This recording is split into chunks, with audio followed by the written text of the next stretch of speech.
రైట్గా morning న్యూస్లో ముందుగా ఈనాడు దినపత్రికలో ఉన్నటువంటి వార్తల్ని కనుక ఒక్కసారి చూస్తే రైట్గా కులగణన నిర్ణయం కాంగ్రెస్ విజయం, రాహుల్ను ప్రధాని మోదీ ఆదర్శంగా తీసుకున్నారు, రాష్ట్ర అనుభవాలను కేంద్రంతో పంచుకునేందుకు సిద్ధం, రాజకీయ లబ్ధి కోసమే భాజపా రాష్ట్ర నాయకుల విమర్శలు, లోక్సభ ఎన్నికల్లో భాజపాకు 400 సీట్లు వస్తే రిజర్వేషన్లు రద్దయ్యేవి. విషయం ఏదంటే ఇది ఒక అందుకు ఇది నిజం. నిజంగా భారతీయ జనతా పార్టీ కనుక 300 పైచిలకు మొన్నటిసారి 300 పైచిలకు వచ్చిన సింగిల్ లార్జెస్ట్ పార్టీగా అధికారంలోకి వచ్చే అవకాశం ఉన్నా కూడా ఇవాళ కులగణన జరగకపోయేది. ఈ విషయంలో ముఖ్యమంత్రి రేవంత్ రెడ్డి గారి మాటతో ఏకీభవించవచ్చు. అయితే ఇక్కడ రేవంత్ రెడ్డి గారు ఏమంటున్నారంటే రాష్ట్ర అనుభవాలను కేంద్రంతో పంచుకునేందుకు మేము సిద్ధంగా ఉన్నామంటున్నాం. ఎస్, పంచుకోండి అంటే పొరపాట్లు ఇక్కడ జరిగినాయి, ఈ పొరపాట్లు కాకుండా ఏం చేయవచ్చు అనే దాని విషయంలో మీరు పంచుకోవచ్చు. కులగణన నిర్ణయం కాంగ్రెస్ విజయమని, దేశవ్యాప్తంగా దీనిని కాంగ్రెస్ పార్టీలో చాలామంది దాన్ని వ్యతిరేకించారు. ఇది రాహుల్ గాంధీ గారి విజయం కిందకి వస్తుంది ఒకవేళ రావాల్సి వస్తే.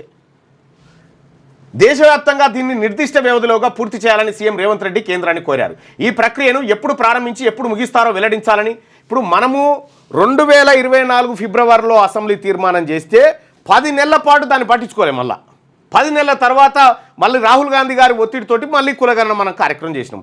ఒక రాష్ట్రంలోనే అసెంబ్లీలో తీర్మానం చేసిన తర్వాత 10 నెలలకు మనం ప్రక్రియ ప్రారంభిస్తే ఏడాది పట్టింది మనకు. మరి కేంద్రానికి కూడా ఒక డెడ్ లైన్ ఉండాలి కదా, మాకే ఏడాది పట్టింది, మీరు ఎంతసేపట్లో చేస్తారని చెప్తా ఉన్నారు. అయితే దీంట్లో మాట్లాడుకుంటూ రేవంత్ రెడ్డి గారు ఒక కీలకమైనటువంటి వ్యాఖ్యలు చేసిండు. బహుశా అది కేంద్రం చెప్పాలి ఈ సమస్యలను ఎట్లా అధిగమిస్తారు అనేటువంటి. ఈ సమస్యలు ఎక్కడి నుంచి వస్తా ఉన్నాయి? ఈ సమస్యలు ఎక్కడున్నాయి? అయితే ఆయన కొన్ని క్రిటికల్గా మాట్లాడేటువంటి ప్రయత్నం ఆయన చేసినట్టుగా కనిపిస్తూ ఉంది. దాంట్లో ఆయన ఏమంటారంటే కేంద్ర ప్రభుత్వం ఇదంతా చెప్పాలి, ఎట్లా చేస్తారు, ఈ వచ్చేటువంటి సమస్యలన్నీ ఎక్కడి నుంచి వస్తున్నాయి? సమస్యలు బీసీల నుంచి లేవు, సమస్యలు ఎస్సీల నుంచి లేవు, ఎస్టీల నుంచి లేవు. వీళ్ళందరినీ ఎట్లా కూర్చోబెడతారనేటువంటి విధంగా మాట్లాడారు. లేని సమస్యలు సృష్టించకండి రేవంత్ రెడ్డి గారు, ముఖ్యమంత్రి గారు, గౌరవ ముఖ్యమంత్రి గారు, ఈ లేని సమస్యలు సృష్టించకండి. కులగణన చేయడం ద్వారా ఏ సమస్య రాదు. ఇప్పుడు మీరు నిర్వహిస్తే ఏమైనా సమస్య వచ్చినా మీ డేటా సరిగా లేక మీరు సరిగా చేయక అది విఫలమైంది, కానీ ఏ సమస్య లేదు, రాదు కూడా. ఎందుకు వస్తుంది? ఎందుకంటే నివేదిక తయారు చేయడంతో మన బాధ్యత అయిపోలేదు. ఆ నివేదిక బీజేపీ నాయకులకు is max. Why? Because we have done and we have పరిస్థితిలో ఇప్పుడు ఈ సంకీర్ణ ప్రభుత్వాన్ని కాపాడుకోవాలంటే కులగణన చేసి తీరవలసిందే. విషయం మాట్లాడదాం.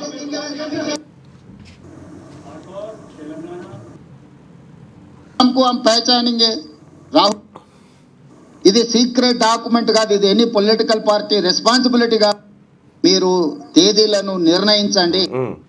నేను అడుగుతున్నా, మీరు ఎప్పుడు మొదలు పెడుతున్నారు? ఎప్పటిలోగా జనగణన కులగణన చేర్చి పూర్తి చేస్తారో మీరు తేదీలను నిర్ణయించండి. అదేవిధంగా ఇది అమలు చేసే క్రమంలో మీరు తీసుకోబోయే నిర్ణయాలు, అమలు చేసే ముందు వచ్చే సవాళ్లను, సమస్యల్ని ఏ విధంగా అధిగమించదలుచుకున్నారో. ఏం సవాళ్ళు వస్తాయి ముఖ్యమంత్రి గారు? నేను అడుగుతా ఉన్నా, ఎలాంటి సవాళ్ళు వస్తాయి? నిజంగా లేని సమస్యలు సృష్టించే విధంగా మీరు మాట్లాడినట్టు అనిపిస్తూ ఉంది.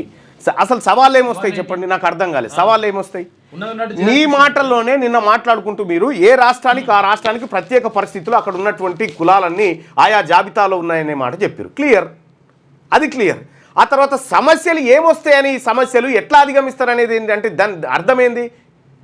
చాలా సమస్యలు వస్తాయి ఇవి చేస్తే అనేటువంటి సంకేతాన్ని పంపడమా? అటువంటి ఏమైనా ఉంటే దయచేసి మానుకోండి.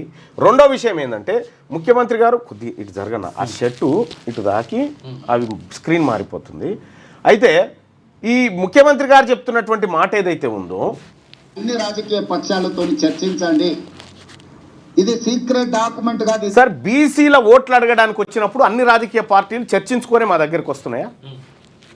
మీరు అట్లా చర్చించుకున్న తర్వాత మా ఓట్ల కోసం వస్తున్నాయి కాదు కదా. మరి బీసీలకు నిజంగా చెప్తున్నాగా, కులగణన చేస్తే బీసీల భవిష్యత్తు మారుతుంది, బీసీల తలరాత మారుతుంది, బీసీలకు కావాల్సిందేందో తేలుతుంది. మరి బీసీల ఓట్లు అడగడానికి వచ్చినప్పుడు మీ అప్పర్ క్యాస్ట్ రాజకీయ పార్టీలన్నీ మా దగ్గరకు అడిగే వస్తున్నాయా? ఎట్లా వస్తున్నాయి? మరి వస్తలేవు కదా. నిన్న పెట్టినటువంటి ప్రెస్ మీట్లో మళ్ళీ మీ లోపటి మనిషి బయటకు వస్తూ ఉన్నాడు. ఏమని? ఈ సమస్యలు ఎట్లా అధిగమిస్తారు, ఇవి ఎట్లాగా ఏం అధిగమించి గతంలో 2011లో సెన్సస్ చేసిరు. సెన్సస్లో కాలమ్స్ పెట్టి ఒక అదనపు కాలం పెట్టి కులం ఏందని తీస్తారు. దానికి ఏమైంది? అయ్యిందేముంది దానికి? బీసీ ప్రజలారా ఇటువంటివన్నీ మనం గమనిస్తూ ఉండాలి ఎప్పటికప్పుడు. ఇది ఎనీ పొలిటికల్ పార్టీ రెస్పాన్సిబిలిటీ కాదు, ఇది గవర్నమెంట్ ఆఫ్ ఇండియా బాధ్యత. కేంద్ర ప్రభుత్వం ఒక నిర్ణయం తీసుకొని ఒక విధానాన్ని తెచ్చినప్పుడు అన్ని రాజకీయ పార్టీలతోనే పార్లమెంటరీ వ్యవస్థలో భాగస్వాములైన ప్రతి ఒక్కరితో చర్చించి వాళ్ళ సూచనలు తీసుకోవాలి.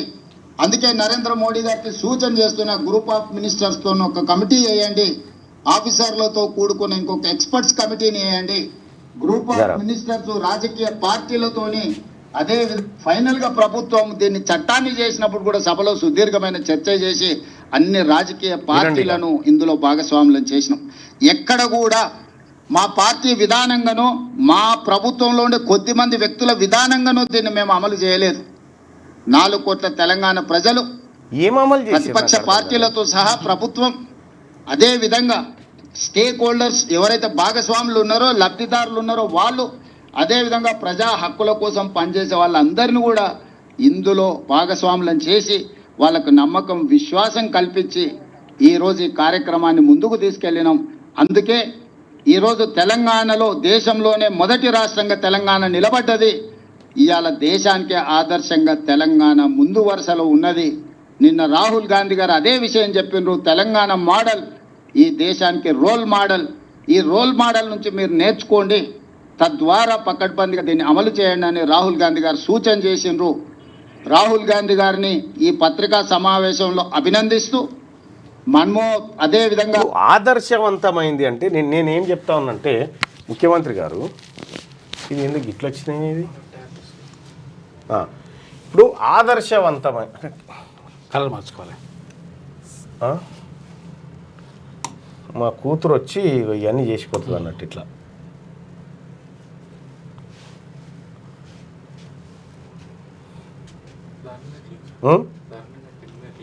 దీని మీదనా? పెన్ మీదనా? అందులో కలర్లు వస్తాయా? ఓకే. ఆదర్శవంతమైన ముఖ్యమంత్రి గారు ఒకే ఒక మాట చెప్పండి. ఇప్పటికి కూడా మీకు మించిపోలేదు. సర్వే చేసినావు, సరే గుడ్డిదో ఎడ్డిదో సర్వే చేసినావు కదా. చేసిన సర్వే నివేదిక ఇప్పటి వరకు ప్రజలకు తెలియదు నువ్వు ఏం చేసిన సంగతి. పారదర్శకంగా మనం సర్వే చేస్తే ప్రజల ముందు డాక్యుమెంట్ ఉండాలి. ఇప్పుడు 2011 సెన్సస్ అని కొట్టగానే నీకు ఏది గూగుల్లో మొత్తం కనిపిస్తాయి ఆ సైట్లో, గవర్నమెంట్ సైట్లో. మనం ఏ సైట్లో చూడాలి మనం చేసిన సర్వే? మనం లెక్కలే దాచిపెడితివి. గతంలో కేసీఆర్ దాచిపెట్టినట్టే ఇప్పుడు దాచిపెడితిరి. ఇప్పుడు మీరు కులగణనలు చేసుకొని దాచిపెట్టుకోవడానికి కాదు కదా. మీరు కుల సర్వేలు చేసి దాచిపెట్టుకోవడానికి కాదు కదా డాక్యుమెంటు. ఇది పబ్లిక్ డొమైన్లో ఉండాలి కదా. ఇది ప్రజాస్వామ్య దేశము, మీరు దాచుకోవడానికి కాదు అది. ఇప్పటికైనా ఈ కులాల వారిగా మీరు చేసినటువంటి లెక్కలు గ్రామాల వారిగా బయట పెట్టండి, తప్పేంది? సో దాచిపెడతారు, ఇంకా కొన్ని రోజులు దాచిపెట్టగలుగుతారు. ఎన్ని రోజులు దాచిపెట్టగలుగుతారంటే మీ చేతిలో బలం ఉన్న రోజులు దాచిపెట్టగలుగుతారు. తర్వాత ఏదో ఒక రోజు అయితే ప్రజలు మీ బలాన్ని తగ్గించినప్పుడు ఆ డాక్యుమెంట్ బయటికి రాకుండా ఉంటుందా? బయటికి రాకుండా ఉండలేదు కదా. ఎన్ని రోజులని ఇట్లా ఆదర్శవంతమైన డాక్యుమెంట్ అని ఎప్పుడు చెప్పాలంటే, ఇగో నేను ఈ సర్వే చేసిన, ఈ సర్వే ద్వారా ఇగో ఈ కులం వాళ్ళు ఇంత ఉన్నారు, ఈ కులం వాళ్ళు ఇంత ఉన్నారు, ఈ గ్రామంలో ఇగో ఈ కులం వాళ్ళు ఇంత, బెస్తా ఇంత, ముదిరాజ్కి ఇంత, పద్మశాలకి ఇంత, గౌడ్లు ఇంత, నాయ బ్రాహ్మణులు ఇంత, రజకులు ఇంత, దళితులు ఇంత, మాదిగ వాళ్ళు ఇంత, డక్కలి వాళ్ళు ఇంత, మాల వాళ్ళు ఇంత, ఈ లెక్క ఆ గ్రామ పంచాయతీ కాడ పోస్టర్ మీద ఉంటే, సో దానివల్ల గొడవలు ఎందుకు గొడవలు అవుతాయి? మీ ఊర్లో ఉన్న జనాభా ఎంతమంది దూరం నీకు కాలం ఒకటి ఉంది కదా, ఇంకా గొడవ ఎక్కడిది? గొడవలు ఎందుకు అవుతాయి? నువ్వు ఉల్టా పెడితే అయితే కానీ ఉన్నది ఉన్నట్టేస్తే గొడవ ఎక్కడిది? కాబట్టి మీరు రాష్ట్ర ప్రభుత్వాన్ని నేను డిమాండ్ చేస్తూ ఉన్నా, మీరు నిజంగా పారదర్శకంగా ఉంటే ఇవాళ నిన్న ప్రెస్ మీట్ పెట్టారు కదా, నిన్న ప్రెస్ మీట్లో ఈ లెక్కలు ఏమైనా చెప్తావేమనుకున్నాం, మళ్ళీ అదే కథ. రాహుల్ గాంధీ గారు అక్కడ తెలంగాణ మోడల్ అనగానే ఇక మీరు దాన్ని క్యారీ ఫార్వర్డ్ చేసి ముంగటికి తీసుకుపోవడానికి నిన్న ప్రెస్ మీట్ పెట్టారు. సరే పెట్టుకోండి, అది ప్రచారంలో మీ భాగం, అది ఒక రాజుకు ఉండాల్సిన లక్షణాల్లో ఒకటి ఆ లక్షణం. కానీ పారదర్శక అనేటువంటి మాట ప్రజాస్వామ్యంలో పారదర్శకత అంటే శశబిష లేకుండా దాపరికాలు లేకుండా ప్రజాక్షేత్రంలోకి ఆ విధానం వచ్చినప్పుడు అది పారదర్శకత అవుతుంది, ట్రాన్స్పరెన్సీ. మనం అది చేయకపోతే ఎట్లా? మరి ఈ మోడల్ అని చెప్పడానికి ఇప్పుడు ఒక మాట లైవ్లో ఒక పోల్ పెట్టుకుందాం. ముఖ్యమంత్రి గారు కులగణన లెక్క బయటకు వచ్చిందా, మన దగ్గర అద్భుతంగా చేసినామని చెప్తా ఉన్నారు కదా.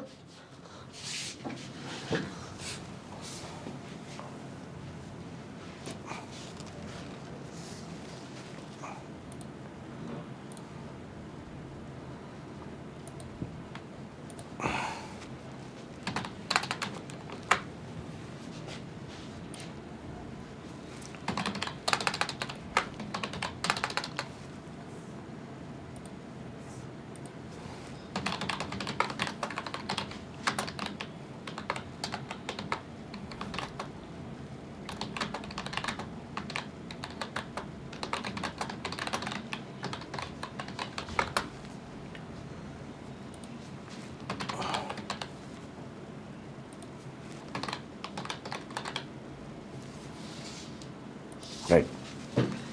ముఖ్యమంత్రి గారు ఒకసారి ప్రజల్ని అడుగుదాము ఇదే విషయము. తెలంగాణలో చేసిన కులగణనలో మీ కులం లెక్క ఎంతో మీకు తెలిసిందా? మీరు లైవ్ చూస్తున్నటువంటి సోదరులారా, తెలంగాణలో చేసిన కులగణనలో మీ కులం లెక్క ఎంతో మీకు తెలిసిందా? మీ ఊర్లో ఇప్పుడు మీ ఊరు వరకు అయితే 10 ఇండ్లు ఉన్నాయంటే మీరు గుర్తుపట్టగలుగుతారు. కానీ తెలంగాణ రాష్ట్రంలో ముదిరాజులు ఎంతమంది ఉన్నారు, మున్నూరు కాపులు ఎంతమంది, గౌడ్లు ఎంతమంది, పద్మశాలు ఎంతమంది, ఆ తర్వాత యాదవులు ఎంతమంది, వీళ్ళ లెక్క ఏమైనా మీకు తెలిసిందా? ఇది ప్రజలకే తెలియనప్పుడు పారదర్శకమైనటువంటి సర్వే ఎట్లయితుంది ముఖ్యమంత్రి గారు? ఎస్ చెప్పండి, దానికి కారణాలు ఏంది? ఒక సాహేతుకమైనటువంటి కారణం చెప్పండి. ఎస్ మేము కులాల లెక్క తీసినాం, ఈ లెక్కను బయట పెట్టలేకపోయినాం, దీనికి కారణం ఇదని ఒక మాట చెప్పండి. అది చెప్పకుండా మనం ఎన్ని దాట వేసినా లాభం లేదు కదా. లెక్కలే బయటికి రాలేదు. నేను మండల్లో కూర్చుంటే బిల్లు పెట్టేటువంటి సందర్భంలో ఈ కులాల వారిగా లెక్కలు ఇస్తారేమో అనుకుంటున్నా, అలా లెక్కలే లేవు. కేవలం 56.7% మంది బీసీలు ఉన్నారు అని చెప్పి అందులో వేసిరు, అయిపోయింది. 46% మంది అని చెప్పి గుండుగుత్త లెక్క వేసిరు. అందులో ఎవరెంత క్లారిటీ లేదు. తెలంగాణలో చేసిన కులగణనలో మీ కులం లెక్క ఎంతో మీకు తెలిసిందా? తెలియదు అనుకునే వాళ్ళు ఇక్కడ, తెలిసింది అనుకునే వాళ్ళు ఇక్కడ.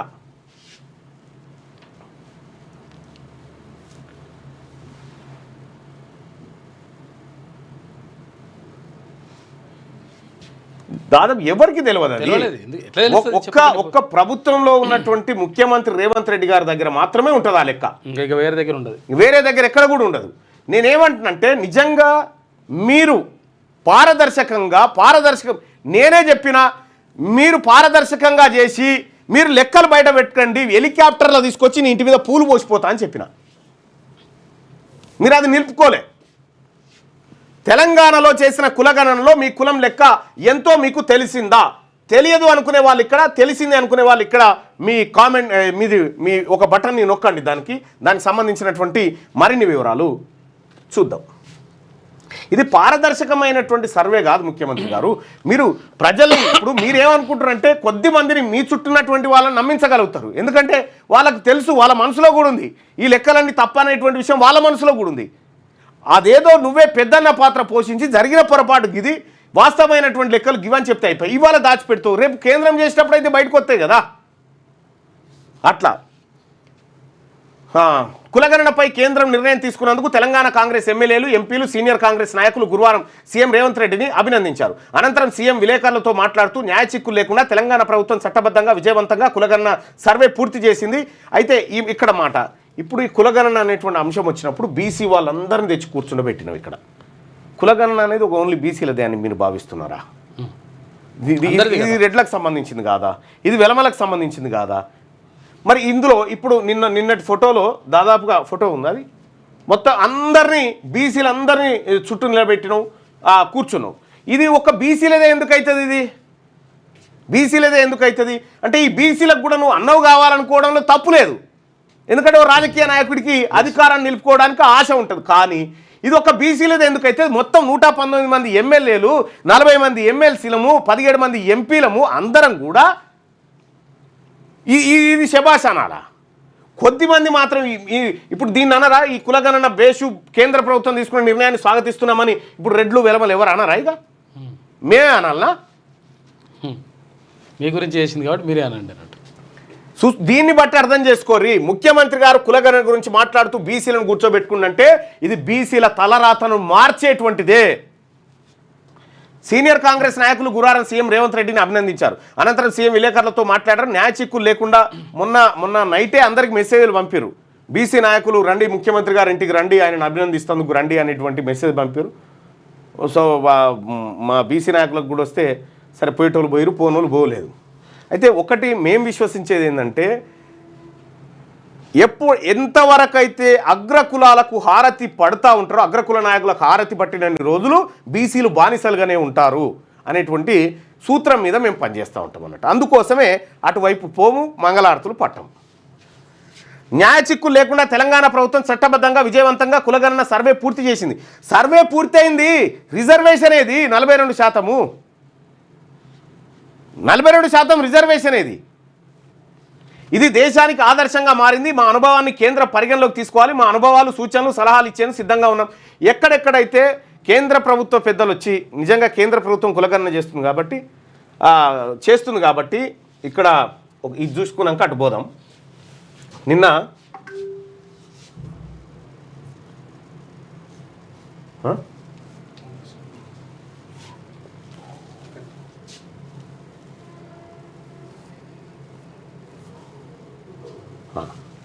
నిన్న ఈ కులగణన సందర్భంగా బీసీలు పోయి అభినందించుడేంది? ఓన్లీ బీసీలే పోయి అభినందించుడేంది? అందరికీ సంబంధించింది కదా. బీసీలనే ఎందుకు పిలుస్తూ ఉన్నారు? బీసీలతోనే బీసీ ఎమ్మెల్యేలనే ఎందుకు పిలిచిరంటే ఇక్కడ బీసీల తలరాత మార్చే కాగితం తయారవుతుంది.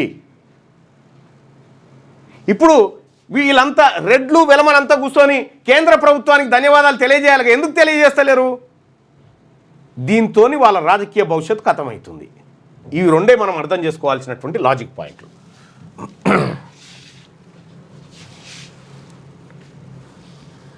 బీసీల్లో చైతన్యం రాకపోతే రాహుల్ గాంధీ గారు ఆ మాట అనకపోతుండే, మీ మీద ప్రెషర్ పెంచకపోతుండే, ఈ కులగణన పట్టించుకోకపోతుండే. 300 సీట్లు వస్తే నరేంద్ర మోడీ గారు ఎట్లయితే చేయకపోనో ఇక్కడ బీసీలో చైతన్యం రాకపోతే మీరు అది చేయకపోదురు. మేనే కదా మొత్తుకున్నా, 100 సార్లు మొత్తుకున్నా కులగణన ఎప్పుడు అని. రాహుల్ గాంధీని నరేంద్ర మోడీ ఆదర్శంగా తీసుకున్నందుకు సంతోషంగా ఉంది. మహాత్మా గాంధీ తరహాలో రాహుల్ గాంధీ ఈ దేశానికి ఏది కావాలో ముందుగానే గుర్తించి దాన్ని సాధించే వరకు వదిలిపెట్టరు. రాష్ట్ర భాజపా నాయకులు, గల్లీ నాయకులు రాజకీయ లబ్ధి కోసం విమర్శలు చేస్తున్నారు. రేవంత్ రెడ్డి విధానాలను మోదీ అనుసరిస్తున్నారన్న బాధ వారిలో కనిపిస్తుందని చెప్పి సరే చెప్పుకోవడానికి బాగానే ఉంటుంది. కానీ నరేంద్ర మోడీ గారు మీ విధానాన్ని ఎందుకు అవలంబిస్తాడు చెప్పు? నరేంద్ర మోడీ గారు అసలు ఇక్కడ ఉన్నటువంటి కేసీఆరే మీ పేరు ఎత్తలేనప్పుడు దేశ ప్రధానమంత్రి మీ విధానాలను అనుకరిస్తే ఏం జరగాలి? బీసీలకు అన్యాయం జరగాలి. బడ్జెట్ పద్మనాభంలా లెక్కలేసుకుంటున్నా. ప్రతి నెల 30,000 కోట్లు అవసరం. వస్తున్న ఆదాయం 18,500 కోట్లు. ఆర్టీసీ కార్మికులారా సమ్మె ఆలోచన వద్దు. కార్మిక దినోత్సవంలో సీఎం రేవంత్. ఇదొక గొప్ప మాట. రేవంత్ రెడ్డి గారిని అభినందించాల్సిన మాట ఏంటంటే ఈ బడ్జెట్ కాడ కరెక్ట్గా లెక్కలు చెప్తా ఉన్నాడు. బడ్జెట్ కాడ గింత ఖర్చు ఉన్నది, గింత ఆదాయం ఉన్నది అనే మాట చెప్తా ఉన్నారు. సేమ్ టైము ఈ బీసీల విషయంలో కూడా ఈ పారదర్శకత ఎందుకు పోయింది? మీ మనసును ఎవడు జడగొట్టిండు? ముందుగాల మంచిగానే ఉంటేవి కదా, తర్వాత ఎందుకు చెడిపోయింది? జానారెడ్డి ఎట్లా దొరిండు నీ శరీరంలోకి? ఇక్కడ ఇంకో మాట, ఆర్టీసీ కార్మికులారా సమ్మె ఆలోచన వద్దు. గతంలో ఉన్నటువంటి ముఖ్యమంత్రి కేసీఆర్ గారు సమ్మె చేస్తామంటే చేసుకోకపోయారని వాళ్ళని గాలికి వదిలేసి 50-60 రోజులు సమ్మె చేసి 40-45 మంది కార్మికులు చచ్చిపోయినా పట్టించుకోలే. ఆఖరికి వాళ్ళంతా వాళ్ళు దిగొస్తే ప్రగతి భవన్లో కూర్చుని పెట్టి బిర్యానీ తినబెట్టిండు. కానీ కేసీఆర్తో పోల్చుకుంటే రేవంత్ రెడ్డి 1000 వాళ్ళనయం. ఎందుకంటే ఆర్టీసీ కార్మికులారా సమ్మె ఆలోచన వద్దు, పరిస్థితి బాగలేదు, రిక్వెస్ట్ చేసుకుంటుడు. ఒక ముఖ్యమంత్రి ఒక కార్మిక వర్గాన్ని రిక్వెస్ట్ చేసుకుంటున్నటువంటి విధానంకి హ్యాట్స్ ఆఫ్. ఇది చేయాలి, కానీ గతంలో ఉన్నటువంటి పాలకుడు ఇది చేయలే. ఈ కొన్ని విషయాల్లో ఉన్నటువంటి చిత్తశుద్ధి ఒక బీసీల దగ్గర ఉంటే ఇవాళ మీరు అద్భుతమైన ముఖ్యమంత్రి కదా, చరిత్రలో గొప్ప నిలిచిపోతుంది. మీ పిల్లలు IIT, MCET లాంటి కాంపిటేటివ్ ఎగ్జామ్స్ కి ప్రిపేర్ అవుతున్నారా? జాబ్స్ కోసం చేసే ప్రయత్నంలో విఫలమవుతున్నారా? ఇంగ్లీష్పై పట్టు సాధించలేక పోటీ ప్రపంచంలో వెనుకబడుతున్నారా? స్టేట్ సిలబస్ అయినా సెంట్రల్ సిలబస్ అయినా అన్ని సబ్జెక్టులు ఇప్పుడు ఒక్క క్లిక్లో. షేక్ స్పైకర్ ఇప్పటి వరకు ఎవరు తయారు చేయలేని విధంగా రూపొందించబడిన సరికొత్త యాప్. ఇప్పుడే షేక్ స్పైకర్ యాప్ని ప్లేస్టోర్ నుండి డౌన్లోడ్ చేసుకోండి. కేవలం 1000 రూపాయలకే 7 ఏళ్ల పాటు సబ్స్క్రిప్షన్ పొందండి.